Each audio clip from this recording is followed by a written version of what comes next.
കടന്നു പോവുകയാണ്, അഥവാ ക്രിസ്മസിനെ നമ്മൾ സമീപിക്കുകയാണ്.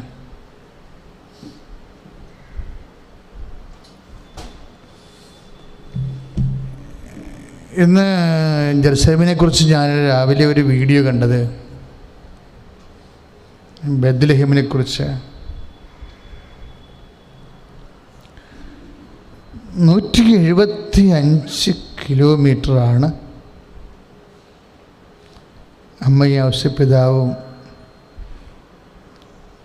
കൂടി നസറത്തിൽ നിന്ന് ബെത്ലഹേമിലേക്ക്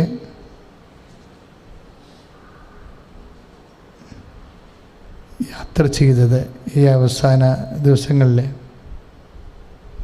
പിറവിയുടെ അവസാന ദിവസങ്ങളിൽ ആ നിറവയറുമായിട്ട് അമ്മ സഞ്ചരിച്ചത് 175 കിലോമീറ്റർ.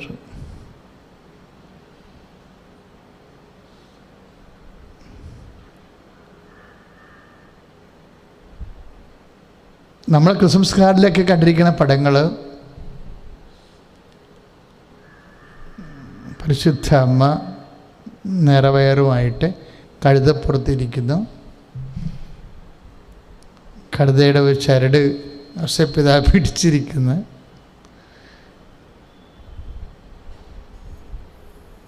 കുറച്ച് ഭാരം കഴുതപ്പുറത്തും കുറച്ച് ചാക്കിലും ചേളാവിലൊക്കെ ആയിട്ട് ഔസേപ്പിതാവിൻ്റെ ചുമലിലും, അങ്ങനെയുള്ള ഒരു ഭാരപ്പെട്ട ഒരു യാത്രയാണ്.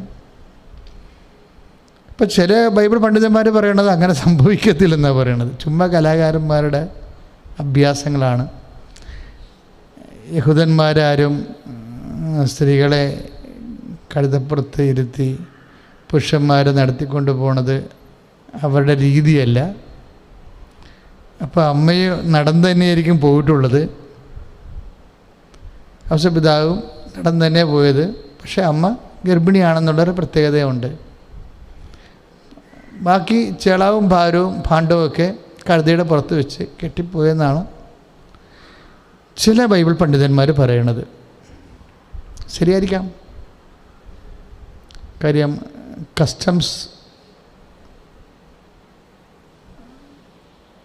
Of and daily life of Bible land എന്ന് പറഞ്ഞ പുസ്തകമുണ്ട്.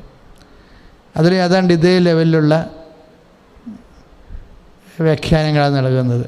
ഞാൻ പറഞ്ഞു വരേണ്ട കാര്യം, അമ്മയും നടന്ന് തന്നെ പോയെന്നായി പറഞ്ഞുകൊണ്ട് വരുന്നതിൻ്റെ ചുരുക്കം. പെരുവയറും വലിച്ച് അപ്പോഴും ചുരുക്കം അത് ഒഴിവാക്കാൻ പാടില്ലെന്ന് ചോദിച്ചു കഴിഞ്ഞാൽ ഒഴിവാക്കാൻ പറ്റത്തില്ല. സെൻസസാണ്. അപ്പം അതിനൊക്കെ ഡേറ്റും കാര്യങ്ങളൊക്കെ ഉണ്ട്. അപ്പോൾ ഡേറ്റ് ഫിക്സ് ചെയ്ത് കഴിഞ്ഞാൽ അതിനുള്ളിൽ പോയി ഇപ്പോൾ ഇവിടുത്തെ നമ്മുടെ നാട്ടിലുള്ള സെൻസൊക്കെ ടീച്ചേഴ്സൊക്കെ നമ്മുടെ വീട്ടിൽ വരും അല്ലേ. ആടെത്ര, കോഴിയെത്ര, മനുഷ്യരെത്ര എന്നൊക്കെ ചോദിക്കാൻ വേണ്ടി നമ്മുടെ വീട്ടിൽ വരും.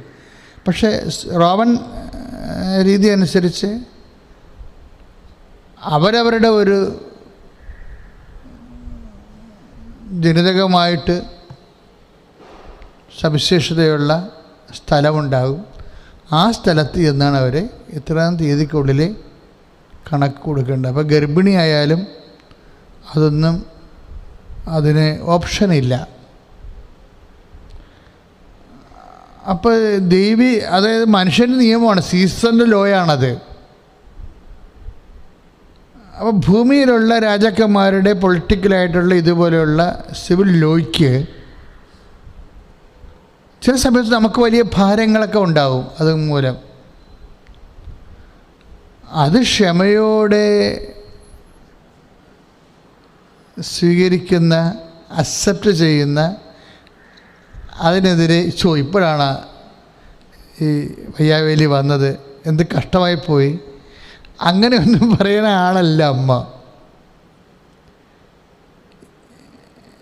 ഈ ഭാരം അമ്മയ്ക്ക് എങ്ങനെയാണ് ലഘുവായതെന്ന് ചോദിച്ചു കഴിഞ്ഞാൽ അതിനെ ദൈവഹിതം പോലെ അങ്ങ് അക്സെപ്റ്റ് ചെയ്യും.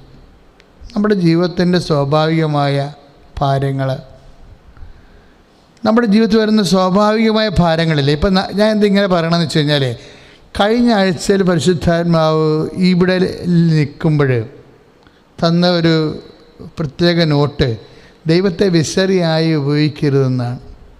ഫാൻ അത് ഇപ്പോൾ ഇവിടെ വെച്ച് കിട്ടിയതാണത്. അവിടെ ഞാനത് ഉടനെ പറഞ്ഞത്, ഈ ദൈവത്തെ ഇങ്ങനെ കേവലം ഫാനായിട്ട് ഉപയോഗിക്കരുത്, അതിനുള്ളതല്ല ദൈവമെന്ന്. നമുക്ക് ഏതെങ്കിലും തരത്തിലൊരു ആശ്വാസം തരാൻ വേണ്ടിയുള്ള അതിനു വേണ്ടി പ്രിസ്ക്രൈബ് ചെയ്തിട്ടുള്ളൊരു പദ്ധതിയല്ല നമ്മുടെ വിശ്വാസം എന്ന് പറയണത്. അതിൻ്റെ പൗലോസ് ഈ വിഷയത്തിൽ പറയണത്, ജീവിതത്തിന് ഭാരങ്ങളുണ്ട്, പക്ഷേ അത് നമ്മൾ തന്നെ വഹിക്കണമെന്ന് പറയും. ജീവിതത്തിന് മനുഷ്യൻ്റെ ഭാരങ്ങളുണ്ടാവും, സ്വാഭാവികമായ ഭാരങ്ങളുണ്ടാവും. അതാണല്ലോ ജീവിതം, അതാണ് ജീവിതം. അപ്പം അതുകൊണ്ട് അത് നമ്മൾ തന്നെ വഹിക്കാൻ പറയും. എനിക്കത് 6-ാമത്തെ അധ്യായത്തിലാണ്, ഗലാത്യർ 6:12 വായിക്കും, 6:5 വായിക്കുമ്പോഴേ ഗലാത്യർ 6 ഓരോരുത്തരുടെയും ഭാരങ്ങൾ അവരവർ തന്നെ വഹിക്കണം. ക്രിസ്മസ് നമുക്ക് നൽകുന്ന ഒരു സന്ദേശം ആണത്. ഈ വിഷയത്തിൽ ഒരു ലഘു, അതിനൊരു ഈ ഗർഭിണി പെണ്ണിൻ്റെ ഇപ്പം പ്രസവിക്കാൻ വേണ്ടി നിൽക്കുന്ന നമ്മൾ ദൈവമാതാവെന്ന് പറയുന്ന ആ വ്യക്തിയുടെ ഭാരം ലഘൂകരിച്ച് കൊടുക്കാൻ ദൈവം തയ്യാറല്ല. എന്തിനാണെന്നറിയാമോ ഞാനിങ്ങനെ പറയുന്നതിൻ്റെ കാരണം?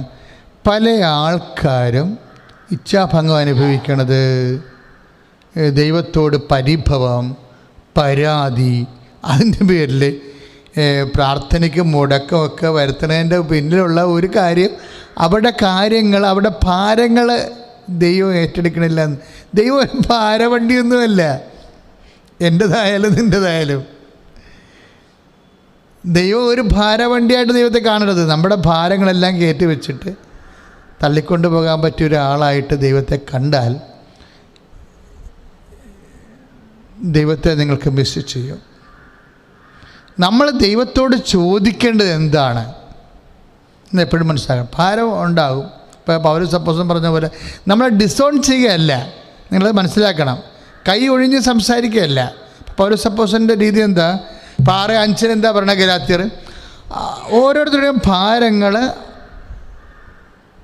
അവരവർ തന്നെ വഹിക്കണമെന്ന് പറയുമ്പോഴേ നമ്മളൊക്കെ അപ്പോൾ അച്ഛൻ ചോദിക്കും, ദൈവം ഇങ്ങനെ കൈ ഒഴിഞ്ഞ് സംസാരിക്കണം. കൈ ഒഴിഞ്ഞ് സംസാരിക്കുകയല്ല, പക്ഷേ ഈ ഭാരങ്ങൾ എടുക്കുമ്പോഴും ഈ ഭാരങ്ങളെ നമ്മൾക്ക് ലഘുവായി തീർക്കുന്ന ഒരു ദൈവിക വിഷയമുണ്ട്.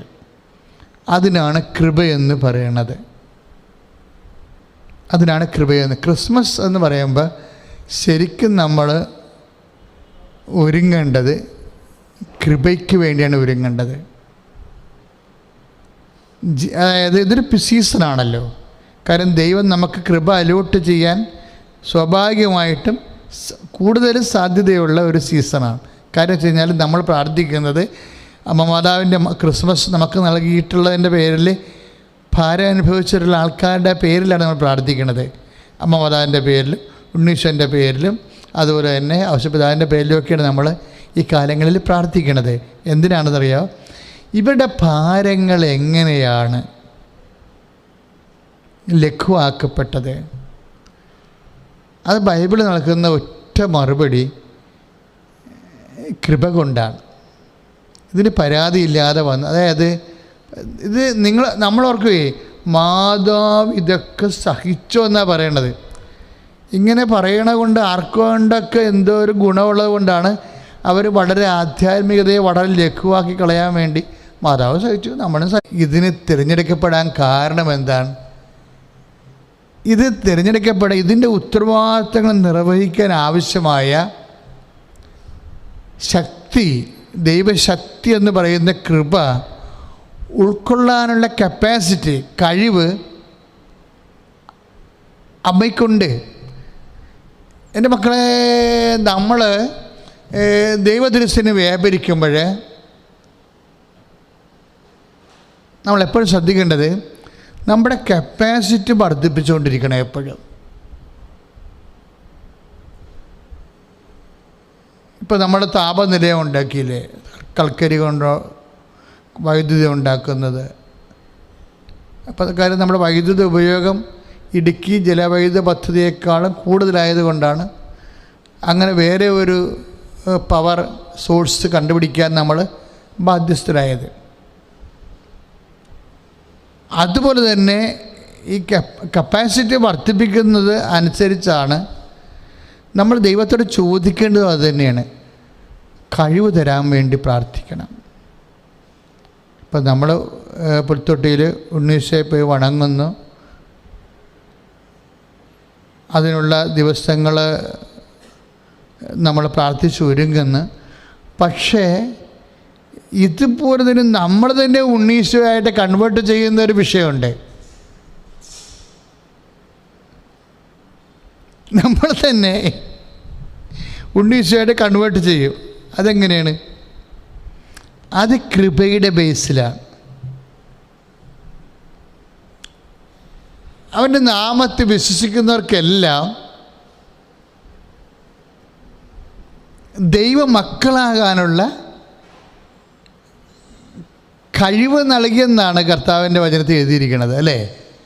ഇപ്പോൾ നമ്മൾ യോഹന്നാൻ 1:12 വായിക്കുമ്പോൾ അവൻ്റെ നാമത്തിൽ വിശ്വസിക്കുന്നവർക്കെല്ലാം ദൈവ മക്കളാകാനുള്ള കഴിവ് നൽകി. അപ്പോൾ ആ കഴിവ് നൽകണത് അപ്പോൾ നമ്മൾ ഉണ്ണീശോ ആയി ശരിക്കും പറഞ്ഞാൽ ശ്രദ്ധിക്കട്ടെ. ഹല്ലേലൂയ, യേശുവേ സ്തോത്രം, ഹല്ലേലൂയ, ഹല്ലേലൂയ, ഹല്ലേലൂയ, ഹല്ലേലൂയ, ഹല്ലേലൂയ, യേശുവേ നന്ദി, ഹല്ലേലൂയ, ഹല്ലേലൂയ, ഹല്ലേലൂയ, യേശുവേ ആരാധന, ആരാധന, ആരാധന, ആരാധന, ആരാധന, യേശുവേ ആരാധന, ആരാധന, ആരാധന, യേശുവേ ആരാധന. ശ്രദ്ധിക്കട്ടെ. ഹല്ലേലൂയ, ഹല്ലേലൂയ, ഹല്ലേലൂയ, ഹല്ലേലൂയ, ഹല്ലേലൂയ, യേശുവേ ആരാധന, ആരാധന, ആരാധന, ആരാധന, ഹല്ലേലൂയ, ഹല്ലേലൂയ, ഹല്ലേലൂയ, ഹല്ലേലൂയ, യേശുവേ മഹത്വം, മഹത്വം, മഹത്വം, മഹത്വം കർത്താവേ. ഹല്ലേലൂയ, ഹല്ലേലൂയ, ഹല്ലേലൂയ. തന്നെ സ്വീകരിച്ചവർക്കെല്ലാം, തൻ്റെ നാമത്തിൽ വിശ്വസിക്കുന്നവർക്കെല്ലാം ദൈവമക്കളാകാനുള്ള കഴിവ് നൽകി. അതാണ് യോഹന്നാൻ 1:12 നമ്മൾ വായിക്കുന്നത്. ശരിക്കും പറഞ്ഞ ദൈവവേദനെ നീ ഞാനും പ്രാർത്ഥിക്കേണ്ടത്, ക്രിസ്മസിന് പ്രാർത്ഥിക്കേണ്ടത് ഈ കഴിവിനെ ബേസ് ചെയ്താണ്. ദൈവത്തിൻ്റെ മക്കളായി ഉണ്ണീശോയായി ജനിക്കാനുള്ള നമ്മുടെ സാധ്യതയുണ്ട്. ഈ സാധ്യതയെന്ന് പറയുന്നത് ദൈവമക്കളാകാനുള്ള കഴിവാണ്. ഈ കഴിവിനാണ് അച്ഛൻ നേരത്തെ കൃപ എന്ന് പറഞ്ഞത്. പരിശുദ്ധ അമ്മയുടെ പ്രത്യേകത, പരിശുദ്ധ അമ്മയ്ക്ക് എങ്ങനെ സാധ്യത ലഭിച്ചെന്ന് വെച്ചാൽ, പരിശുദ്ധ അമ്മയ്ക്ക് കിട്ടിയ കഴിവെന്താണ്? അത് അംഗീകരിച്ചുകൊണ്ടാണ് മാലാഖ മംഗളവാർത്ത പറയണത്. എന്താണ്? കൃപ നിറഞ്ഞവളെ സ്വസ്തി. പിന്നെന്താണ്? കർത്താവ് നിന്നോട് കൂടെ. അപ്പം ദൈവം നമ്മോട് കൂടെ എന്ന് പറയുമ്പോൾ നമ്മൾ ഈ അമ്മയുടെ ഉദരത്തിൽ ഉരുവായ പുത്രൻ തമ്പുരാനെ കുറിച്ചല്ല പറയണത് അവിടെ. അതായത് ദൈവം, ഈ കൃപയുള്ളവരുടെ കൂടെ എപ്പോഴും ദൈവം ഉണ്ടാവും. അഥവാ ദൈവത്തെ കൂടെ കൂട്ടാനുള്ള ഒരു പ്രധാനപ്പെട്ട പോംവഴി എന്ന് പറയണത് കൃപ ആർജിക്കുകയാണ്. അതാണ് ഈ കഴിവ് ആർജിക്കുകയാണ്. കൃപയുണ്ടെങ്കിൽ ദൈവം നമ്മോട് കൂടെ ഉണ്ടാകും. ഇത് ഭയങ്കര സീരിയസ് വിഷയമാണ്. മക്കൾ വളരെ ശ്രദ്ധയോടെ കേട്ട് പ്രാർത്ഥിക്കേണ്ടതാണ്. അച്ഛനോട് ചേർന്ന് പ്രാർത്ഥിച്ച്, കർത്താവേ, പരിശുദ്ധ അമ്മയെപ്പോലെ ഏത് ഭാരവും ലഘുവാക്കുന്ന ദൈവകൃപയെന്ന കഴിവ് ആർജിക്കുവാൻ അതുവഴി എൻ്റെ ജീവിതയാത്രയിൽ ദൈവത്തെ എൻ്റെ കൂടെ കൂട്ടുവാൻ എന്നെ അനുഗ്രഹിക്കണമേ. സ്തുതിക്കട്ടെ. ഹല്ലേലൂയ, ഹല്ലേലൂയ, ഹല്ലേലൂയ, ഹല്ലേലൂയ. യേശുവേ നന്ദി. ഹല്ലേലൂയ, ഹല്ലേലൂയ, ഹല്ലേലൂയ, ഹല്ലേലൂയ, ഹല്ലേലൂയ, ഹല്ലേലൂയ, ഹല്ലേലൂയ. ആരാധന, ആരാധന, ഹല്ലേലൂയ. അതായത് ഇപ്പം നമ്മൾ തന്നെ നമുക്ക് ഈ ഭാരം ഉണ്ടാകുമ്പോൾ ദൈവം തന്നതല്ലേ അങ്ങനെ പറയുന്നവരുണ്ട്. നമുക്ക് ഭാരം വരുമ്പോഴേ ദൈവം തന്നതല്ലേ, അനുഭവിക്കാതിരിക്കുക. എന്നുവെച്ചാൽ വരാൻ പോകുന്നത് വഴി തങ്ങുവാന്ന് ചോദിക്കത്തില്ലേ, അതുപോലെയുള്ള ശാപമായിട്ടാണ്, നിവൃത്തിയില്ലാത്ത കൊണ്ട് നമ്മൾ അനുഭവിക്കുന്ന വിധിയായിട്ടാണ് ഇങ്ങനെ പറയുന്നവർ ഉള്ളിൽ ഉദ്ദേശിക്കുന്നത്. നമുക്കൊരു ഭാരം വന്നു എന്ന് വിചാരിച്ചോ. ഇപ്പോൾ ഞാനൊരു ദിവസം ഒരു അമ്മ എന്നെ ആലപ്പുഴ സൈഡിലൂടെ നടന്നു പോകേണ്ട ഒരു ആവശ്യം ഉണ്ടായിരുന്നു. അവിടെ വണ്ടി ഇറങ്ങിയിട്ട് നടന്നു പോയതാണ്. അപ്പോൾ ഉടനെ ഒരു ചേടത്തി ഇടക്കുന്നോട് ചോദിച്ചു, പിന്നെ ജോസഫച്ച ഇല്ലെന്ന് ചോദിച്ചു. ഞാൻ പറഞ്ഞ അതേ ചേച്ചി, എന്താ അച്ഛൻ എൻ്റെ വീട്ടിലൊന്നും വരുമെന്ന് ചോദിച്ചു. അപ്പോൾ ഞാനടുത്ത് ഒത്തിരി അകലെയാണെന്ന് ചോദിച്ചു. ഞാൻ അകലെയല്ലേ, ഇവിടെയാണ്, അടുത്താണ് അച്ഛാന്ന്. ഞാനവിടെ അടുത്ത് ഒരു 15 അടി വെച്ചപ്പോൾ അവിടെ വീടിനകത്തായി റോഡിൽ നിന്ന്. അപ്പോൾ എന്താണ്, ഞാൻ ആ വീട്ടിൽ ചെന്ന് കഴിഞ്ഞപ്പോൾ അച്ഛൻ 1 മിനിറ്റ് എന്ന് പറഞ്ഞു. 1 മിനിറ്റ് എന്ന് വെച്ചാൽ ഒരു പാവുണ്ടെന്ന് വിരിച്ച്. അപ്പോൾ ഞാനവിടെ നിൽക്കുകയാണ്. അതിനുശേഷം അവർ തിരികെ എത്തിച്ച്. അപ്പം ഞാനടുത്ത് പായ എനിക്ക് മുട്ടുകുത്താനാണെന്ന് വിചാരിച്ചുകൊണ്ട് ഞാൻ മുട്ടുകുത്താൻ അച്ഛാ 1 മിനിറ്റ് എന്ന് പറഞ്ഞു. പിന്നെ ഒരു കൊച്ചിനെ കൊണ്ടുവന്ന് കിടത്തി അവിടെ. അപ്പോൾ ഞാൻ അവിടുത്തെ പ്രാർത്ഥനയ്ക്ക് സമയമായി, കൊച്ചിന് വേണ്ടി കൂടി പ്രാർത്ഥിക്കാനായിരിക്കും വിചാരിച്ചത്. പ്രാർത്ഥന ഇറങ്ങുമ്പോൾ അച്ഛാ 1 മിനിറ്റ് അത് വേണ്ടി ഞാൻ പറഞ്ഞു. അത് വേറൊരു കൊച്ചിനെ കൂടി കൊണ്ടുവന്ന് കിടത്തി അവിടെ. അപ്പം ഞാൻ നോക്കിയപ്പോൾ ആ കൊച്ചിനെ എങ്ങനെയായാലും ഒരു 4 വയസ്സ് ഉണ്ട് അതിന്. പക്ഷേ അത് എഴുന്നേൽക്കണില്ല, കൊച്ച് എഴുന്നേൽക്കണില്ല. അതായത് ജനിച്ച പടി ഇങ്ങനെയാണ്. അത് ഒന്നല്ല, 2 കൊച്ച്, ഇരട്ട പ്രസവിച്ച് 2 കൊച്ചിനൊക്കെ നടക്കാൻ പാടില്ല. എനിക്കാണെങ്കിൽ വല്ലാത്ത വിഷമം തോന്നിപ്പോയി. കാര്യം ഈ മലമൂത്രങ്ങളെല്ലാം ആ കുഞ്ഞൊക്കെ ആ പായത്ത് തന്നെയാണ്. എത്ര പായ ഉറഞ്ഞ് തീർന്നിട്ടുണ്ടെന്ന് ദൈവത്തിന് അറിയാം. ഇനി എത്ര കാലം അവരിത് സഹിക്കണമെന്ന് നമുക്കറിയത്തില്ല. എത്ര ഇതുപോലെ സഹായിക്കാൻ ആരില്ലാതെ മലമൂത്രം തന്നെ വന്ന് ദ്രവിച്ച് പോയിട്ട് നമുക്കറിയത്തില്ല. 2 കുഞ്ഞുങ്ങളല്ലേ. ആ വീട്ടിലൊരു സമാധാനത്തിൽ ഭക്ഷണം കഴിക്കാൻ പറ്റുമോ? അപ്പോൾ നമ്മൾ ചിലർ പറയും ഇത് ദൈവത്തിൻ്റെ ശാപമായിരിക്കും, പൂർവികരുടെ ദോഷമായിരിക്കും എന്ന്. അങ്ങനെയൊക്കെ ഒന്നും കയറി പറഞ്ഞേക്കരുത് ഉടനെ. ഇതൊക്കെ തടിതപ്പാൻ വേണ്ടിയുള്ള വിഷയങ്ങൾ അറിയാൻ പാടില്ലെങ്കിൽ വേറെ ഏതെങ്കിലും വിഷയത്തിന് മുതുകത്ത് വെച്ചിട്ട് തല ഊരാൻ വേണ്ടിയുള്ള തൽക്കാല തരികിടമായിട്ടുള്ള ചില പരിപാടികളാണ്. അതായത് ഇത് എൻ്റെ മക്കൾ ഈ സംഭവത്തിന് ഇതുപോലെ ഞാൻ ഈ DSSകാരുടെ ഒരു കോൺവെൻറ്റിൽ ചെന്ന്, അപ്പോൾ അവർ കപ്പ ഉണക്കുകയായിരുന്നു. കപ്പ അരിഞ്ഞ് അവിടെ വെയിലത്തിൽ ഉണക്കുകയായിരുന്നു. അപ്പോൾ അതൊക്കെ ലഘുവായിട്ടുള്ള ഭക്ഷണം കഴിച്ച് ഉള്ളതുപോലെ ജീവിക്കുന്ന പാർട്ടിയാണ്. എനിക്ക് അവരെ അറിയാം നല്ലവണ്ണം. അവർ എൻ്റെ ഇടവക വർക്ക് ചെയ്തിട്ടുള്ളതാണ്. അപ്പം ഞാൻ അവരുടെ മദർ ഹൗസിലെവിടെയാണ് പോയത്. അവിടെ ചെന്നപ്പോഴേ അച്ഛൻ ഞങ്ങളുടെ എല്ലാ വാർഡിലൊക്കെ ഒന്ന് പ്രാർത്ഥിക്കണം കേട്ടോ എന്ന് പറഞ്ഞു. അപ്പം ഞാൻ അവരുടെ കൂടെ അപ്പോൾ വാർഡെന്നാണ് പറയണത്. അപ്പോൾ മഠമാണത്. ഞാൻ എന്ത് പരിപാടി? അല്ല കുറച്ച് കുഞ്ഞുങ്ങൾക്ക് വേണ്ടി പ്രാർത്ഥിക്കണമെന്ന് പറഞ്ഞു. അപ്പോൾ ഞാൻ അവരുടെ കൂടെ കുഞ്ഞുങ്ങളുടെ അടുത്ത് പോയി. അപ്പോഴുണ്ട് ഒരു 10-30 തൊട്ടിൽ. 10-30 തൊട്ടിൽ. അതായത് ഈ 30 തൊട്ടിലും ഞാൻ പോയി പ്രാർത്ഥിച്ചു. അപ്പോൾ ഈ കുഞ്ഞുങ്ങളൊക്കെ ചിലതിന് തല വലുതായിരിക്കുന്നു, ചിലതിന് കൈയും വിരലുകളൊന്നുമില്ല, ചിലർ വളരുന്നില്ല. അപ്പോൾ ഈ കുഞ്ഞുങ്ങളെല്ലാം ഇതിൻ്റെ അകത്ത് തന്നെയാണ് മലമൂത്രങ്ങളൊക്കെ ചെയ്യണത്. ഞാൻ ഇവരെ എനിക്കത് കണ്ടപ്പോൾ തന്നെ ചങ്ക് പിടച്ചുപോയി. അപ്പോൾ ഇവരെ നോക്കണ സിസ്റ്റേഴ്സ് 3 പേരാവറ്റേ അവിടെ ഉണ്ട്, കൊച്ചു സിസ്റ്റേഴ്സാണ്. അതായത് അവർ എൻ്റെ സ്മാർട്ട് സിസ്റ്റേഴ്സ്. അതായത് അവിടെ നമ്മൾ ഒരു ദിവസം നിൽക്കത്തില്ല. കുഞ്ഞുങ്ങളോട് സ്നേഹമുള്ളവൻ 1 മണിക്കൂർ തികച്ചാലും നിൽക്കത്തില്ല, കണ്ണുനീര് വന്ന് വീഴും. പക്ഷേ ഈ സിസ്റ്റേഴ്സ് കുഞ്ഞുങ്ങളെ പൂമ്പാറ്റകളെ പോലെ പറന്ന് നടന്ന് എന്ത് സ്മാർട്ടായിട്ടാണ് കുഞ്ഞുങ്ങളെല്ലാം പരിചരിക്കണത്. അതുങ്ങളൊക്കെ അവിടെ കിടന്ന് മരിച്ചു പോയുള്ളേ, എത്ര വലുതായാലും ശരി. ഈ കുഞ്ഞുങ്ങളെ എന്തിന്? ലോകത്തിന് ആകെപ്പാടെ അറിയാവുന്നത് കാരുണ്യവധം അല്ലെങ്കിൽ അബോർഷൻ, ഇതേ അറിയാൻ പാടുള്ളൂ.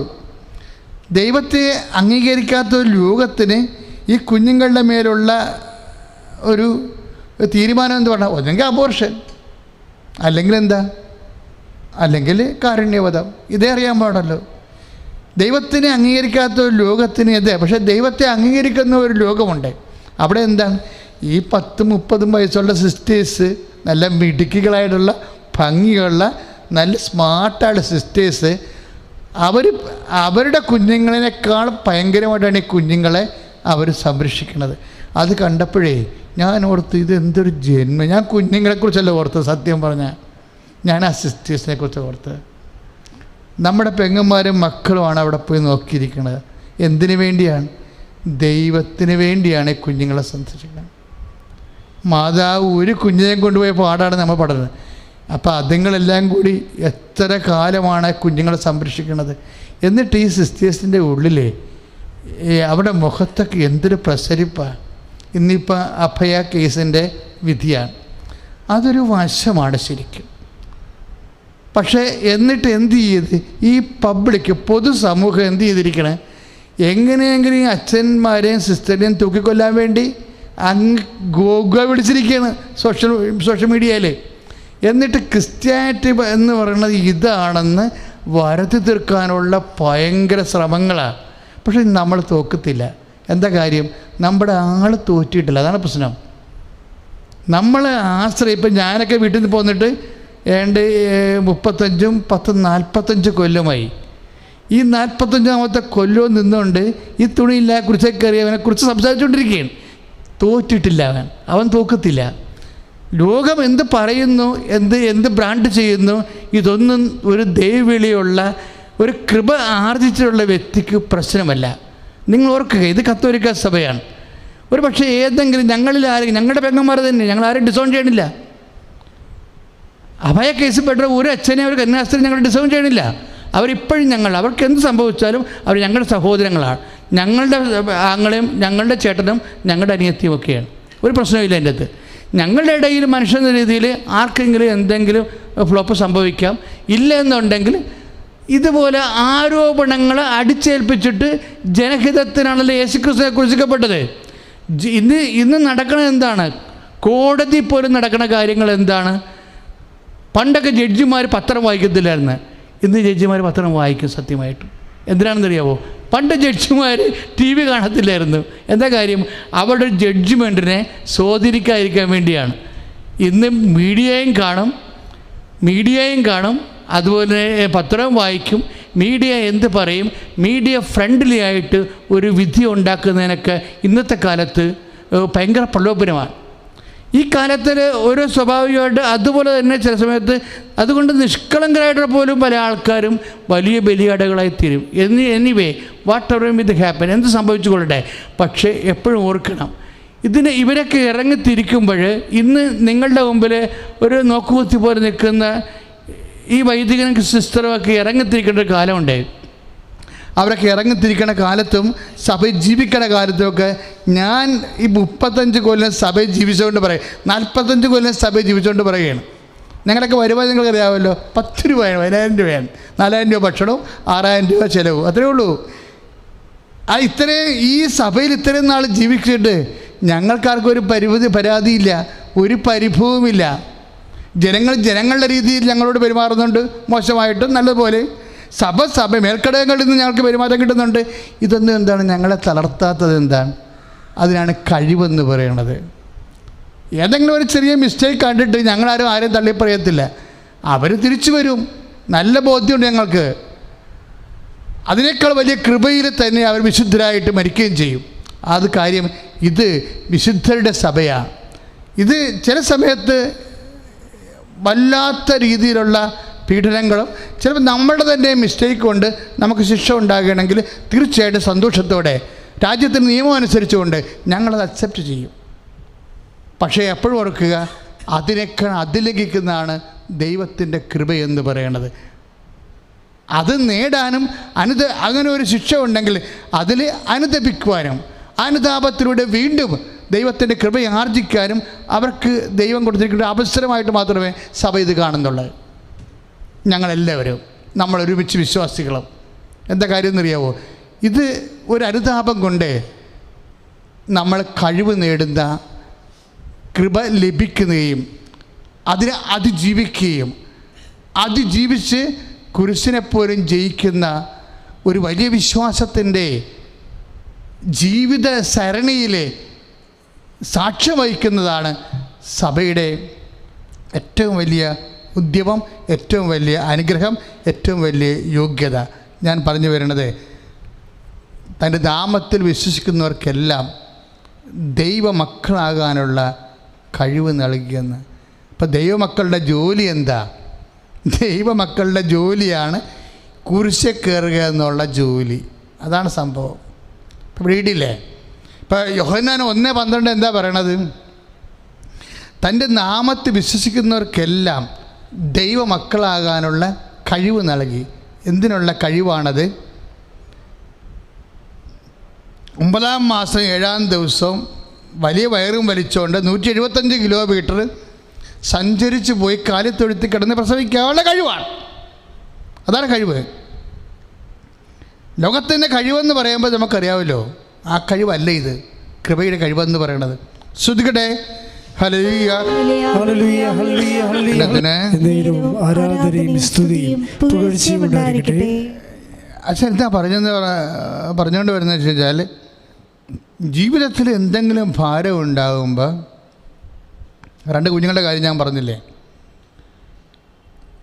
ഇപ്പം നമ്മളുടെ കയ്യിൽ നിന്ന് വന്ന അപരാധമായാലും അബദ്ധമായാലും അതിലെന്താണ് ഉണ്ടാകുന്ന ഭാരമായാലും എന്ത് ഭാരമായാലും ഇതൊന്നും കർത്താവിൻ്റെ തോളെ വെച്ച് കൊടുക്കരുതെന്നാണ് ബൈബിൾ പറയണത്. കർത്താവ് തന്ന ഭാരമാണെന്ന് പറയരുതെന്ന്. നമ്മുടെ പലരും അങ്ങനെയല്ല പറയണത്. എന്തെങ്കിലും സംഭവിച്ചു കഴിഞ്ഞാൽ, ഓ ദൈവം തന്നതല്ലേ.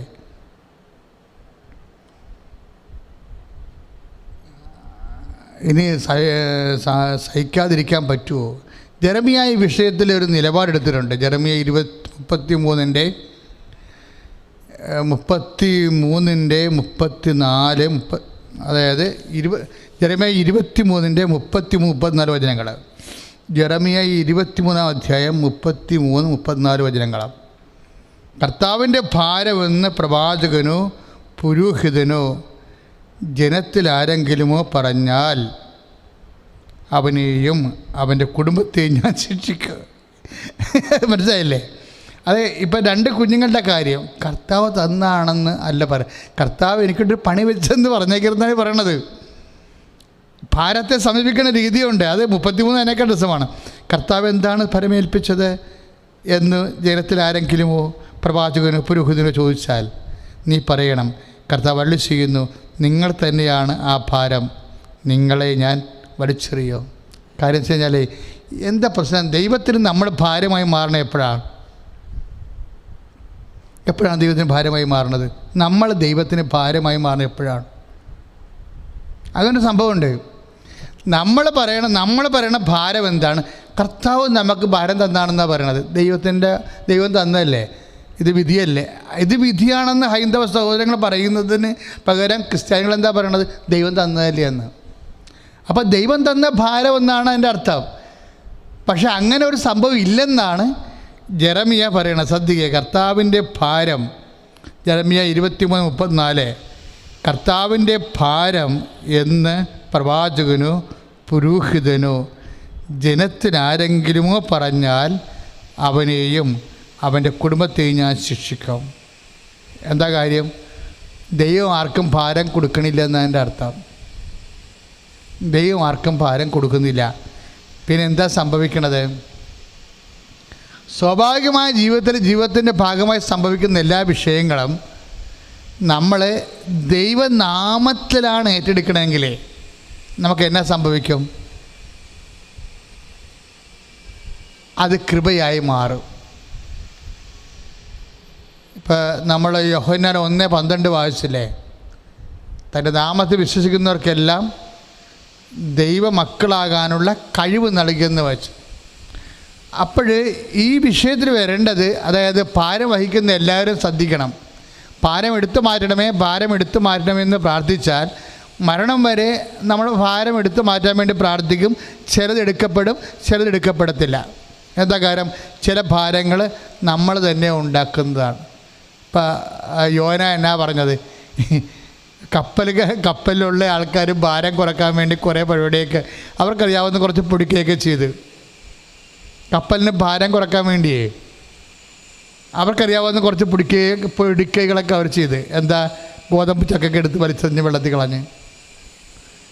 എന്നിട്ടും കാറ്റും കോളും ശമിക്കാതിരുന്നപ്പോൾ എല്ലാ ചരക്കും എടുത്ത് പുറത്ത് കളഞ്ഞു എന്നാണ് യോനയുടെ പുസ്തകം പറയണത്. പക്ഷേ കളയേണ്ട ചരക്ക് അടിത്തട്ടി കിടന്ന് ഉറങ്ങുകയാണ്. ഭാരം വേണം, ശരിക്കുമുള്ള ഭാരമുണ്ടേ. ആരാണത്? യോന. യോനയ്ക്ക് എങ്ങനെയാണ് ഭാരം വർദ്ധിച്ചത്? നമ്മൾക്ക് എങ്ങനെയാണ് ഭാരം ഉണ്ടാകണത്? ഭാരം വർദ്ധിക്കണത് എങ്ങനെയാണ്? ദൈവ വഴികൾ അന്വേഷിക്കാതെ നമ്മുടെ സ്വന്തം വഴികൾ അന്വേഷിക്കുമ്പോൾ നമുക്ക് ഭാരം കൂടിക്കൊണ്ടേയിരിക്കും. യോനയോട് പറഞ്ഞാണ് മര്യാദക്ക് നിനയിൽ പോകാൻ. യോന പേടിച്ചിട്ടാണ് കപ്പലിൻ്റെ അടുത്തട്ടിപ്പ് കിടന്നുറങ്ങി. പുള്ളിക്കാരൻ്റെ ഭാരം കൂടി, കപ്പലിൻ്റെ ഭാരം കൂടി. അപ്പോൾ യോന തന്നെ പറഞ്ഞു 1:5 യോന 1:5 ഉണ്ടത്, 1:12 എന്നെ എടുത്ത് കടലിലേക്ക് എറിയൂ, ഭാരം കുറയുമെന്ന്. കാര്യം ഞാനാണ് ഭാരമെന്ന്. ഞാനാണ് ഭാരമെന്ന് പറയുന്നതിനോട് ബന്ധപ്പെട്ടാണ് കർത്താവിൻ്റെ ഭാരമെന്ന് പ്രവാചകനോ പുരോഹിതനോ ജനത്തിൻ്റെ ആരെങ്കിലും പറഞ്ഞാൽ അവനെയും അവൻ്റെ കുടുംബത്തെയും ഞാൻ ശിക്ഷിക്കും. നിങ്ങൾ ഓരോരുത്തരും തന്നെയാണ് ദൈവത്തിൻ്റെ ഭാരം. അതായത് ഇത് ജെറമിയ 23:33 കർത്താവ് എന്താണ് ഭാരമേൽപ്പിച്ചത് എന്ന് ജനത്തിൽ ആരെങ്കിലുമോ പ്രവാചകനോ പുരോഹിതനോ ചോദിച്ചാൽ നീ പറയണം, കർത്താവ് അരുളി ചെയ്യുന്നു, നിങ്ങൾ തന്നെയാണ് ആ ഭാരം. ഈ ജെറമിയായുടെ ഈ 23:33 കൂട്ടി വെച്ച് വായിക്കേണ്ടത് ആരുമായിട്ടാണ്? യോന 1:5 1:12 എന്താണ്? കപ്പലിൻ്റെ ഭാരം കുറയ്ക്കാൻ വേണ്ടി ഓരോ ചാക്കും എടുത്ത് പുറത്ത് കളയുകയാണ്. എന്നിട്ടും ഭാരം കുറയണില്ല, കടലാക്രമണവും കുറയുന്നില്ല. അപ്പോൾ യഥാർത്ഥ ഭാരം അടുത്തടി കിടന്ന് ഉറങ്ങുകയാണ്. ഇപ്പം യോന പറഞ്ഞു ഞാനാണ് ഭാരം. എന്താണ് ആ ഭാരം? നിങ്ങൾ ഓരോരുത്തരുമാണ് ഭാരമെന്നല്ലേ ജെറമിയ പറഞ്ഞത് 23:33. ഇപ്പോഴ് യോന പറയുന്നുണ്ട് ഞാനാണ് ഭാരം. എന്താണ് ഭാരം? ദൈവഹിതം എന്താണെന്നറിഞ്ഞിട്ട് ആ ദൈവഹിതത്തിനോട് യോജിക്കാത്ത വ്യക്തികളെല്ലാം സ്വന്തമായിട്ട് ഭാരം കൂട്ടിക്കൊണ്ടേയിരിക്കും. സ്തുതികട ഹല്ലേലൂയ, യേശുവേ സ്തോത്രം, ഹല്ലേലൂയ, സ്തുതികട ഹല്ലേലൂയ, ഹല്ലേലൂയ, ഹല്ലേലൂയ, ഹല്ലേലൂയ, ഹല്ലേലൂയ, യേശുവേ സ്തുതി, ഹല്ലേലൂയ, ഹല്ലേലൂയ, യേശുവേ നന്ദി, ഹല്ലേലൂയ, ഹല്ലേലൂയ, ഹല്ലേലൂയ, ഹല്ലേലൂയ, യേശുവേ മഹത്വം, മഹത്വം, മഹത്വം, ഹല്ലേലൂയ, ഹല്ലേലൂയ, ഹല്ലേലൂയ, ഹല്ലേലൂയ, യേശുവേ നന്ദി, ഹല്ലേലൂയ, ഹല്ലേലൂയ, ആരാധന ഈശോയെ, ആരാധന.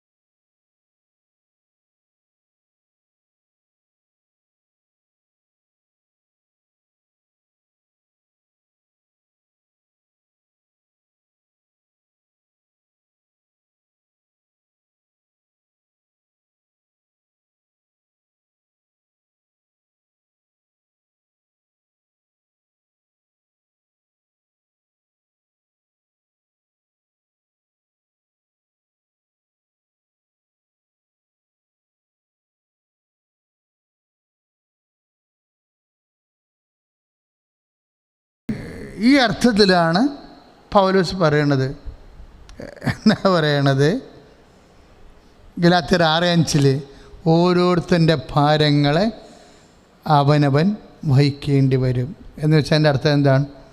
ഓരോരുത്തരെക്കുറിച്ചുള്ള ദൈവഹിതം. അപ്പോൾ എൻ്റെ മക്കളെ, ഇത് നമ്മുടെ വിധിയാണെന്നല്ല പറയേണ്ടത്, മറിച്ച് ഈ അസൈൻമെൻറ്റിലൂടെ ദൈവമക്കളാകാനുള്ള കഴിവ് ഞാൻ പ്രാപിക്കും. പറഞ്ഞ മനസ്സിലായില്ലേ? നമ്മൾക്ക് ദൈവം തന്നിട്ടുള്ള നമ്മൾക്ക് സ്മൂത്ത് അല്ലാത്ത, നമുക്ക് സങ്കടമുണ്ടാക്കുന്ന, പ്രതിഷേധമുണ്ടാക്കുന്ന, നിരാശ ഉണ്ടാക്കുന്ന, അതുപോലെ തന്നെ സഹനമുണ്ടാക്കുന്ന എല്ലാ സാഹചര്യങ്ങളും എന്താണത്?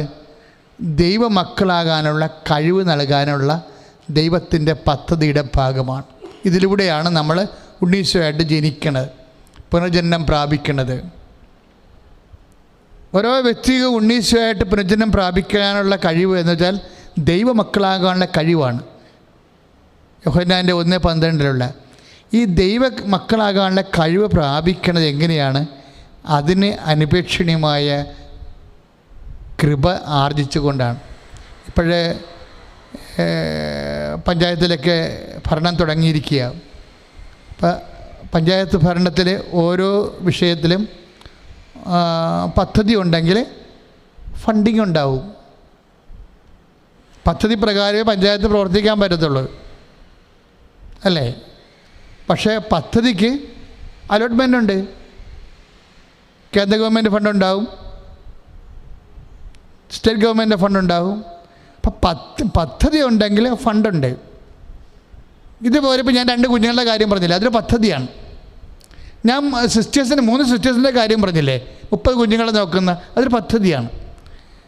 അതൊരു പദ്ധതിയാണെങ്കിൽ തീർച്ചയായിട്ടും അതല്ലാതെ അത് കർത്താവ് തന്ന ഭാരമെന്നല്ല പറയേണ്ടത്, അതൊരു പദ്ധതിയാണ്. ആ പദ്ധതിയാണെങ്കിൽ എന്താണ്? If there is A project there is A funding. അതിന് ഫണ്ടിങ് ഉണ്ട്, കഴിവുണ്ട്, കൃപ. അതിനാണ് കൃപയെന്ന് പറയുന്നത്. നമ്മൾ ഉണ്ണീശോയായിട്ട് കൺവേർട്ട് ചെയ്യുന്നത് ആകുന്നതിന് വേണ്ടി ദൈവം പല പല വിഷയങ്ങൾ നമ്മുടെ ജീവിതത്തിലും നമ്മുടെ കുടുംബത്തിലും നമ്മുടെ ശരീരത്തിലും ഒക്കെ ദൈവം ഇൻസ്റ്റിറ്റ്യൂട്ട് ചെയ്ത് വെച്ചിട്ടുണ്ട്. ഇപ്പോൾ നമ്മുടെ കുടുംബത്തിൽ തന്നെ ഇപ്പോൾ ചില ആൾക്കാരുണ്ട്, പാകോടമ്പടി കൊന്നെന്ന് പറഞ്ഞാൽ ചെയ്യത്തില്ല. എന്താ കാര്യം? അവരെന്താ കൊന്നത്? ഈ പാക ഉടമ്പടി ചെയ്യാത്തതെന്നാണ് അപ്പന്മാർ. ചില അപ്പന്മാർ, എല്ലാ അപ്പന്മാരല്ല. ഞാൻ മനസ്സിലാക്കിയെടുത്തോളം ഇത്രയും നാളുള്ള ഒത്തിരിയേറെ കംപ്ലയിൻറ്റുകളും പ്രാർത്ഥനകളും ഇവിടെ വന്നിട്ടുണ്ട്. പാക ഉടമ്പടി ചെയ്യണില്ല, അത് കാരണം മാറി താമസിക്കാൻ പറ്റണില്ല, ഞങ്ങൾക്ക് വല്ല ഉണ്ടോ ഇല്ലയോ എന്ന് അപ്പം പറയണമില്ല. ഉണ്ടെങ്കിൽ അതനുസരിച്ച് ഞങ്ങൾക്ക് പിന്നെ കടം മേടിച്ചാൽ മതിയല്ലോ. ഇപ്പോൾ ഉണ്ടോ ഇല്ലയോ നമുക്ക് അത് തുറന്ന് പറയത്തുമില്ല. അപ്പോഴേ അതിൻ്റെ അർത്ഥം എന്ന് വെച്ചാൽ ആ മനുഷ്യൻ അനീതി ചെയ്യാൻ ആഗ്രഹിക്കുന്നതിൻ്റെ അർത്ഥം. ഞാൻ ഇത്രയും നാളെ മനസ്സിലാക്കിയ ഒരു അവസ്ഥ ഇതാണ്. അതായത് പാക ഉടമ്പടിയെക്കുറിച്ച് സംസാരിക്കാത്ത അപ്പൻ അങ്ങേർക്കൊരു 65 വയസ്സ് കഴിഞ്ഞിട്ടുണ്ടെങ്കിൽ അങ്ങേര് എന്തോ ദുഷ്ടലാക്ക് ഉദ്ദേശിക്കണം എന്നാണ് ഞാൻ മനസ്സിലാക്കിയിരിക്കുന്നത്. അപ്പം അങ്ങനെ മരണശേഷം മിക്കവാറും മക്കൾ കടിപിടി കൂടുമെന്ന കാര്യത്തിൽ ഒരു സംശയമില്ല.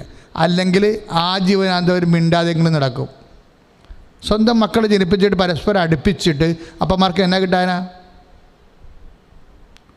ഇനി നിങ്ങൾ ഒരാൾക്ക് കൂടുതൽ കൊടുത്ത് ഒരാൾക്ക് കുറച്ച് കൊടുത്ത കൊണ്ട് നിങ്ങൾക്ക് തോന്നുന്നുണ്ടോ ദൈവം ഏത് ഭാഗത്ത് നിൽക്കുന്നു? അവനല്ലേ സമാധാനം അനുഭവിക്കത്തുള്ളൂ. അപ്പോഴേ ഏതെങ്കിലും മക്കളോട് പ്രത്യേകിച്ച് പിന്നെ ചില അപ്പന്മാരുണ്ട് എന്ന് വെച്ച് കഴിഞ്ഞാൽ അവരുദ്ദേശിക്കുന്ന ഇതാണ്, എൻ്റെ ആശുപത്രി നോക്കിയതും എൻ്റെ ചിലവെല്ലാം എടുത്തത് ഇളയ മകനാണ് അല്ലെങ്കിൽ മൂത്ത മകനാണ്. ദാറ്റ്സ് ഓക്കെ, അതിലൊക്കെ മനസ്സിലാവുന്ന വിഷയമാണ്, അങ്ങനെ നിങ്ങൾക്ക് ചെയ്യാം. പക്ഷേ ഈ ഒരു കുടുംബമെല്ലാം കുഞ്ഞുങ്ങളെ വളർന്നു വരുന്ന സമയത്ത് തിക്കുമുട്ടൽ ചേട്ടൻ്റെ അനുജൻ്റെയും മക്കളെല്ലാം ഒരു വീട്ടിൽ താമസിച്ച് ആണുങ്ങളും പെണ്ണുങ്ങളും തമ്മിലിടിയും അസ്വസ്ഥയിൽ പോരാൻ കൊറോണയും കൂടി ആയപ്പോൾ പുറത്തിറങ്ങാൻ പറ്റണില്ല, ഇത് അകത്തിരിക്കാനും പറ്റത്തില്ല. ഇങ്ങനെയൊക്കെയുള്ള അവസ്ഥകൾ ഉണ്ടാക്കുമ്പോൾ സ്വാഭാവികമായിട്ട് ഇവർ തമ്മിൽ മാനസികമായിട്ട് അകന്നു പോകും. ഉള്ളതെങ്കിൽ ഉള്ളത് നേരത്തെ അങ്ങോട്ട് പറയണമെങ്കിൽ പിന്നെ ബാക്കിയുള്ള വിഷയം ചെയ്യാമല്ലോ. അപ്പം അങ്ങനെ വിഷയത്തിൽ എന്ന് വെച്ചാൽ ഈ ഭാരം ആരുണ്ടാക്കിയതാണ്? നമ്മളായിട്ട് ഉണ്ടാക്കിയതാണ്. ദൈവികമായ പദ്ധതിക്ക് വിരുദ്ധമായിട്ട് ചില ജഡിക തീരുമാനം എടുക്കുന്ന വഴി അപ്പനോ അമ്മയും ഈ കാര്യത്തിൽ വലിയ പുള്ളിയാണ്.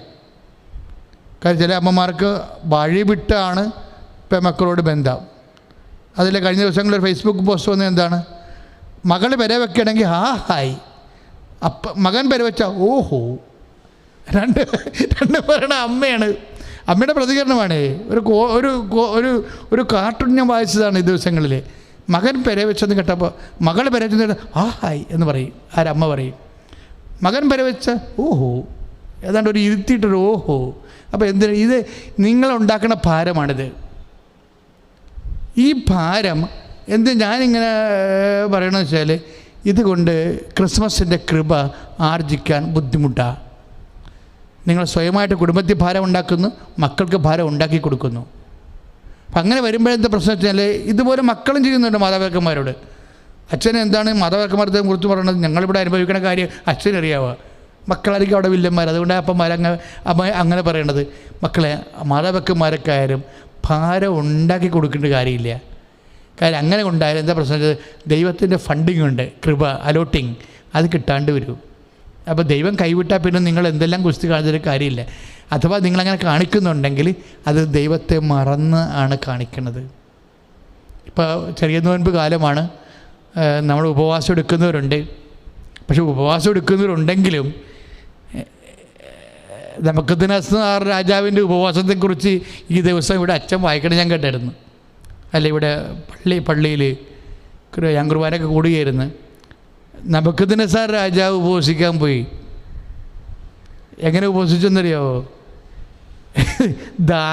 നമ്മുടെ ദാനിയേലിനെ പിടിച്ച് കൊണ്ട് കിണറ്റിലിട്ടച്ച് ഉപവസിക്കാൻ പോയെന്ന്. ഇങ്ങനെയുള്ള ഉപവാസങ്ങളുണ്ട്. ദാനിയേലിൻ്റെ പുസ്തകത്തിലുണ്ട്, അത് രസമാണത്. ദാനിയേലിൻ്റെ പുസ്തകം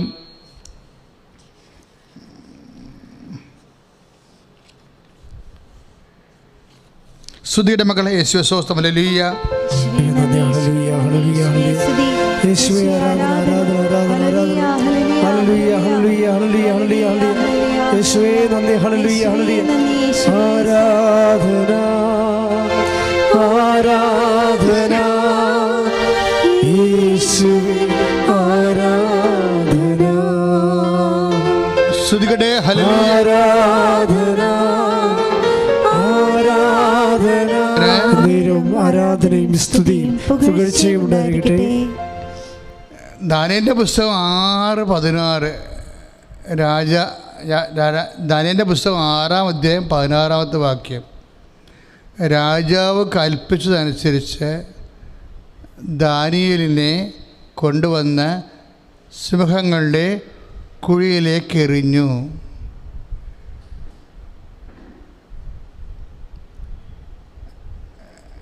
ആറ് 18 പറയുന്നത്, എന്നിട്ട് രാജാവ് കൊട്ടാരത്തിലേക്ക് പോയി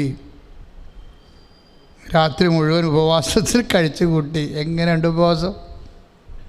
പാവപ്പെട്ട ദാനിയേലിനെ പിടിച്ച് കിണറ്റിലിട്ടേ പുള്ളിക്കാർ ഉപവസിക്കാൻ പോയെന്ന്. ചെറിയ നോൻപ് കാലത്ത് ഉപവാസം ഇങ്ങനെയും വരും. മക്കളെ പിടിച്ച് കിണറ്റിലിട്ടും മാതാപിതാക്കന്മാർ ഉപവസിക്കാൻ പോകും. ഇതുപോലെ ഞാനൊരു ഭാഗവടമ്പടി ഒരു ചെറിയ ഉദാഹരണം പറഞ്ഞതാണ്.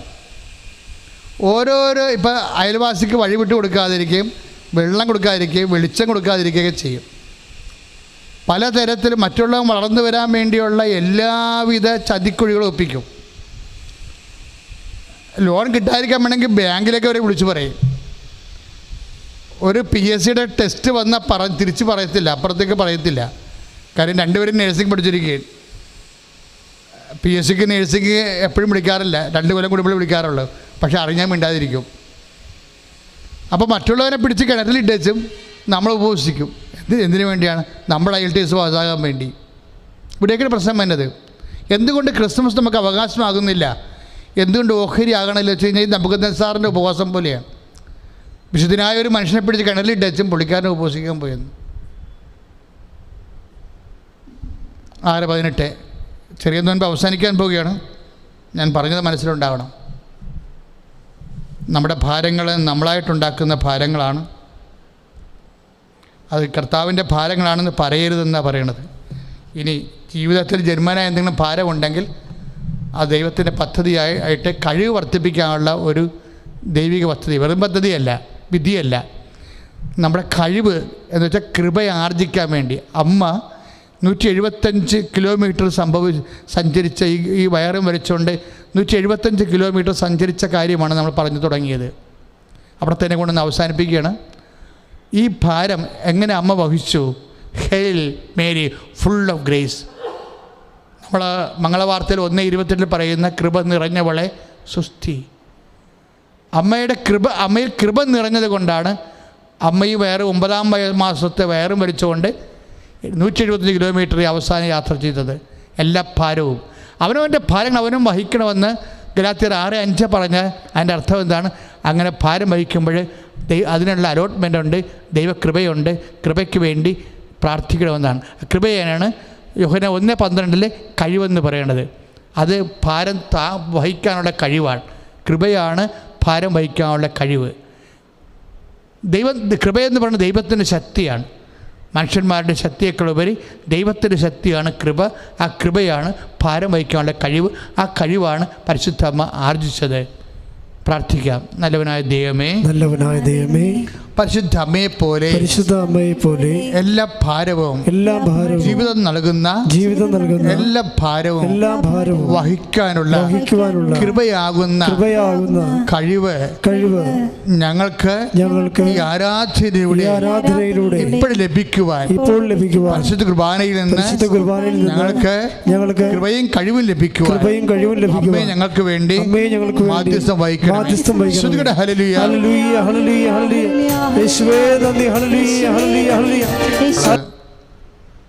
ആരാധന ഈശോ അനേകം മക്കളെ സുഖപ്പെടുന്നതായിട്ട് നമ്മുടെ യൂട്യൂബിലെ കൃപാസനത്തിൻ്റെ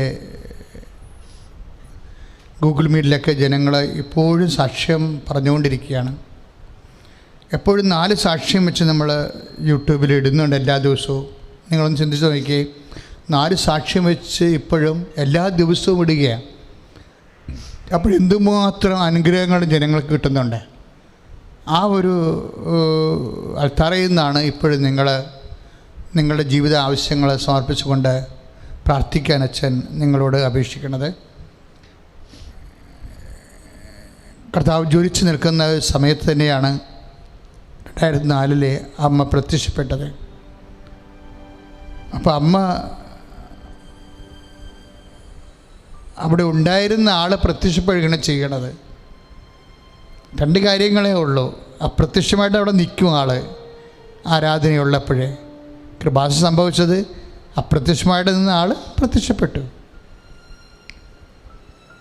അത് തന്നെയാണ് എപ്പോഴും നടക്കുന്നത്. എല്ലാ ആരാധനയിലും അമ്മ നമ്മുടെ കൂടെ ഉണ്ട്. ആ ഒരു ബോധം കൃപാസനം അൾത്താരയിൽ ആരാധന കൂടുന്നവർക്കുണ്ടാകണം. എപ്പോഴും പ്രത്യക്ഷപ്പെടുന്നില്ലെന്നേ ഉള്ളൂ, പക്ഷെ ആളിവിടെ ഉണ്ട്. ആ ഒരു ബോധത്തിൽ അമ്മയോട് പ്രാർത്ഥിക്കുക. അമ്മേ, ഈ ഭാരങ്ങളെല്ലാം 2 തരത്തിൽ നമുക്ക് ദൈവം നമ്മളെ അനുഗ്രഹിക്കും. ഒന്ന്, ഇപ്പം നീ രോഗിയാണെങ്കിൽ നിന്നെ സുഖപ്പെടുത്തുമ്പോൾ അത് ബ്ലെസ്സിങ്സാണ്. ചിലപ്പോൾ നിന്നെ രോഗിയാകാം, ചിലപ്പോൾ അത് കണ്ടിന്യൂ ചെയ്യാൻ പറയും. പക്ഷേ അപ്പോഴും നിനക്ക് കഴിവ് കിട്ടും, കൃപയുടെ കഴിവ് കിട്ടും, അതിനെ അതിജീവിക്കാനുള്ള. ആ ഓരോരുത്തരുടെ ആധ്യാത്മിക നിലവാരം അനുസരിച്ചുകൊണ്ട് ദൈവം അവരോട് ആനുകൂല്യം കാണിക്കും. ചിലർക്ക് കഴിവ് നൽകും, ചിലർക്ക് കൃപ അനുഗ്രഹം നൽകും. എന്തായാലും രണ്ടും നമുക്ക് അനുഗ്രഹമാണെങ്കിൽ ഈ ജീവിതത്തിന് നമുക്ക് പ്രയോജനം ചെയ്യും. അത് കൃപയാണെങ്കിൽ നിത്യത വരെ പ്രയോജനം ചെയ്യും. എപ്പോഴും നമ്മൾ ആർജിക്കണത് ദൈവം നൽകുന്നൊരു സംഭവം കഴിവാണ്, ദൈവമക്കളാകാനുള്ള കഴിവാണ്. അത് ആർജിക്കാൻ വേണ്ടി തുറന്നൊരു മനസ്സ് ജീവിതത്തിൻ്റെ പ്രാരാബ്ധങ്ങളോട് കാണിക്കണം. അച്ഛനോട് ഒന്ന് ചേർന്ന് പ്രാർത്ഥിക്കുക. കർത്താവേ, അങ്ങയുടെ തിരുമനസ്സ് അതെന്തായാലും അത് ഉൾക്കൊള്ളുവാനുള്ള വലിയ മനസ്സ് അതിനുള്ള കൃപയെ ആർജിക്കാനുള്ള കഴിവിനാൽ എന്നെ അഭിഷേകം ചെയ്യണമേ.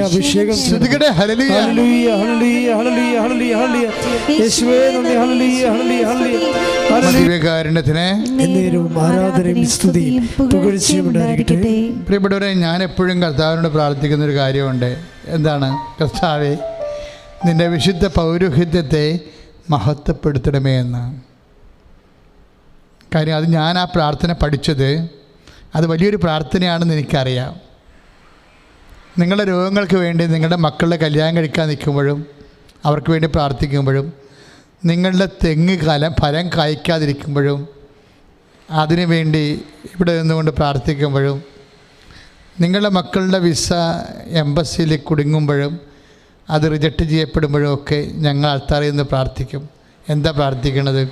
കർത്താവേ, അങ്ങയുടെ പൗരോഹിത്യത്തെ മഹത്വപ്പെടുത്തണമേ എന്നാണ്. എന്താ കാര്യം? ഈശോ പ്രാർത്ഥിച്ച, ഞാൻ ഈശോയ്ക്ക് എന്നാ പ്രാർത്ഥന കിട്ടിയത്, എനിക്ക് ഈശോ പ്രാർത്ഥിച്ച പ്രാർത്ഥനയാണത്. വലിയ ചോരവിയർപ്പിൻ്റെ ഒരു സമയം ഉണ്ടാകുമ്പോൾ പരിശുദ്ധാത്മാവ് ഈശോയോട് പറഞ്ഞു, ജീസസ് സാധാരണ പ്രാർത്ഥിക്കുന്ന പ്രാർത്ഥന 2 പേരും കേട്ടോ ഇപ്പോഴേ എന്ന് പറയും. എന്താ കാര്യം? ഇപ്പോൾ പ്രാർത്ഥിക്കണം, പിതാവേ അങ്ങയുടെ നാമത്തെ മഹത്വപ്പെടുത്തണമേ. നിൻ്റെ കോർട്ടിൽ നിന്ന് ബോൾ പോവുകയാണ് ഈശോ, അപ്പ നേരിട്ട് ചെയ്യേണ്ട കാര്യമാണ്. നീ ഇങ്ങനെ പ്രാർത്ഥിച്ചാൽ മതി, അപ്പാ അങ്ങയുടെ നാമത്തെ മഹത്വപ്പെടുത്തണമേ. എന്തോ ഒരു മനോഹരമാണെന്നറിയാവോ? കാര്യം അപ്പാടെ വില്ലാണ് ഈശോ ടേക്ക് ഓവർ ചെയ്യാൻ പോണത്, അല്ലെങ്കിൽ ഈശോ ഏറ്റെടുക്കാൻ പോണത്. അപ്പാടെ മനസ്സാണ് ഈശോ ഏറ്റെടുക്കാൻ പോണത്. എന്ന് വെച്ചാൽ ദൈ വിൽ ബി ഡൺ എന്നുള്ള പ്രാർത്ഥനയുടെ വേറൊരു ഭാവമാണത്. അപ്പാ അങ്ങയുടെ നാമത്തെ മഹത്വപ്പെടുന്നത്. Whatever be the case, എന്നെ സംബന്ധിച്ചുള്ള എക്സ് ഓർ വൈ, എനിക്ക് എന്ത് സംഭവിച്ചാലും ഐ ഡോണ്ട് മൈൻഡ്. പക്ഷേ ഞാൻ മൈൻഡ് ചെയ്യുന്നൊരു കാര്യമുണ്ട്, അപ്പയുടെ മനസ്സ്. ഈ ചോര വിയർക്കുമ്പോൾ അപ്പയുടെ മനസ്സിനെക്കുറിച്ച് പ്രാർത്ഥിക്കുമ്പോഴാണ് അവൻ ദൈവപുത്രനായിട്ട് സാക്ഷാൽ ശരിക്കും ജ്വലിച്ചു വരണത്. മനോഹരമായ പ്രാർത്ഥന.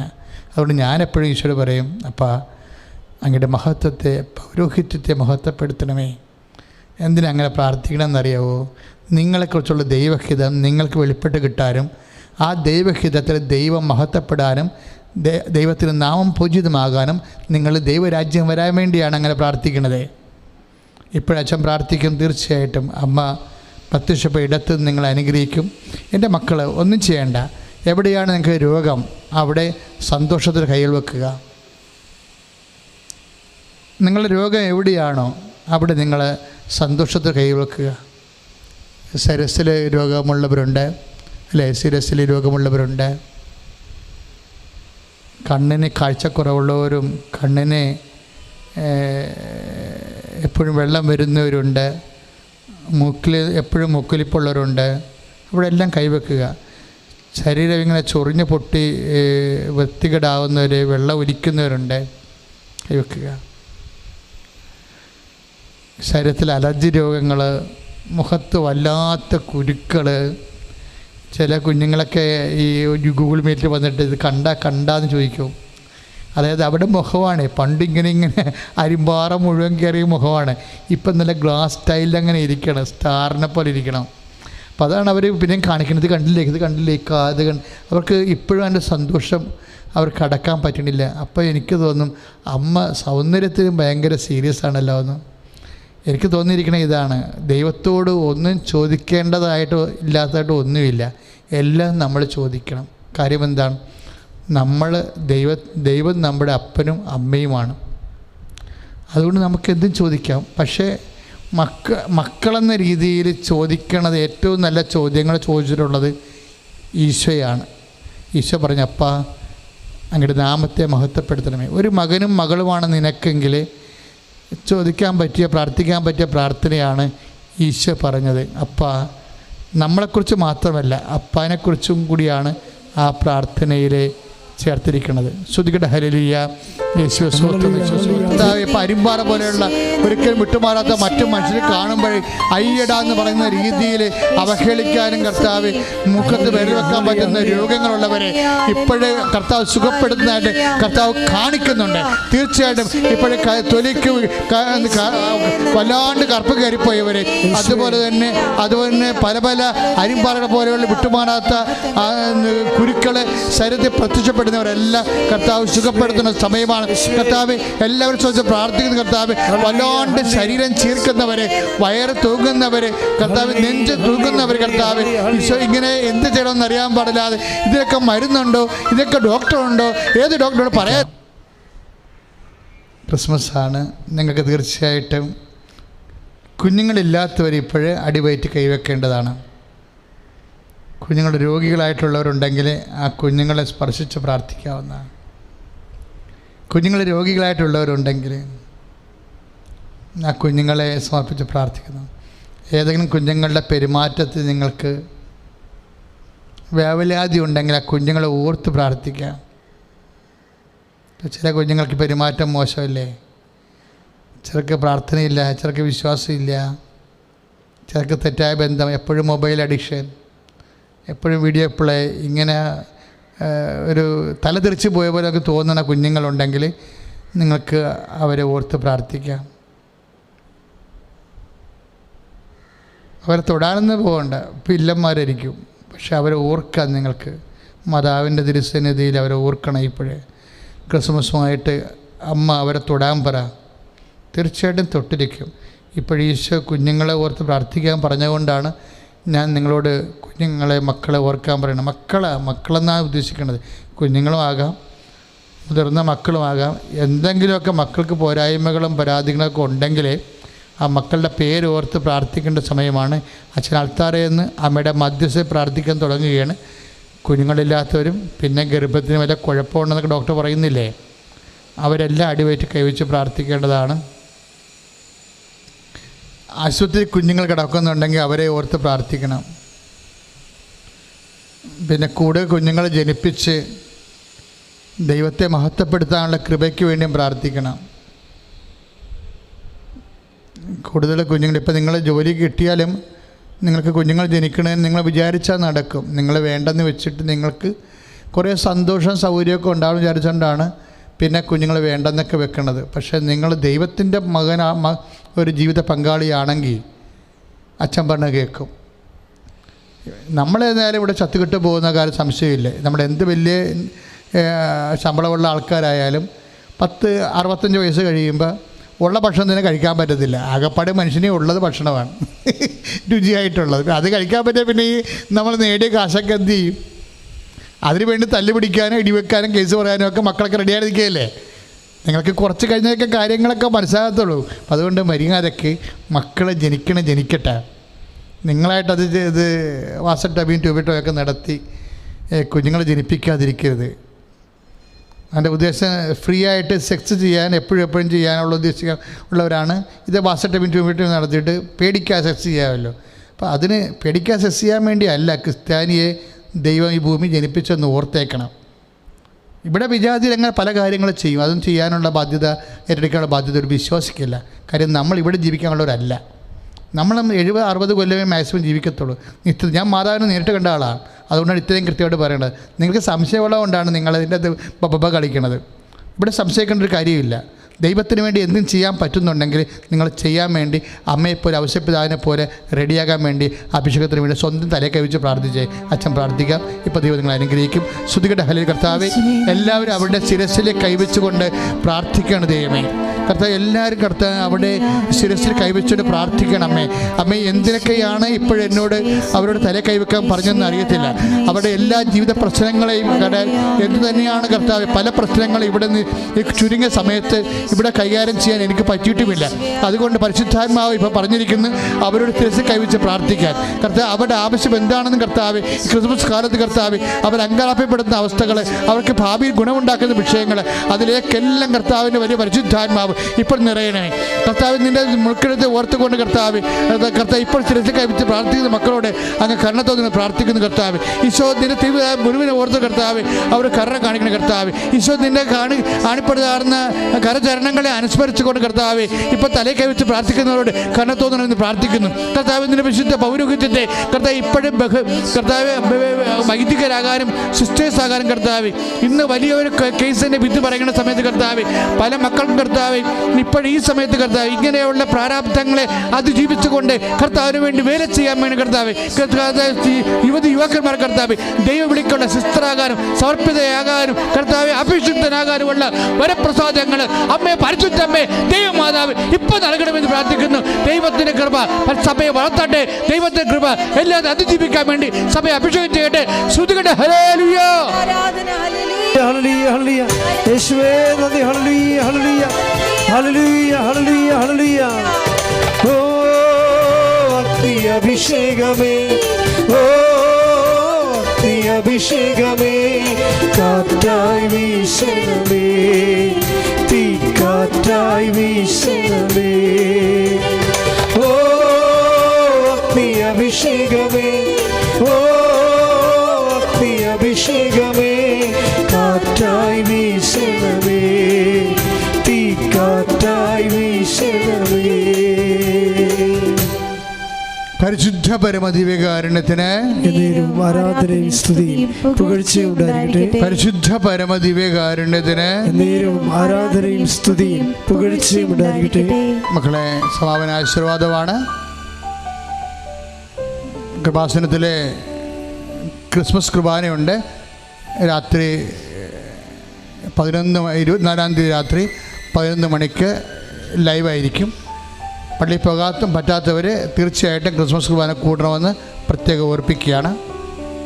അതുപോലെ തന്നെ നമ്മളുടെ ഇന്ന് വൈകുന്നേരം 4:30 മണിക്ക് ഗൂഗിൾ മീറ്റ്, അതുപോലെ തന്നെ 5:30 മണിക്ക് 5:45 മണിക്ക് ക്രിസ്മസ് ഒരുക്ക ദിവ്യ പൂജ, 6 മണിക്ക്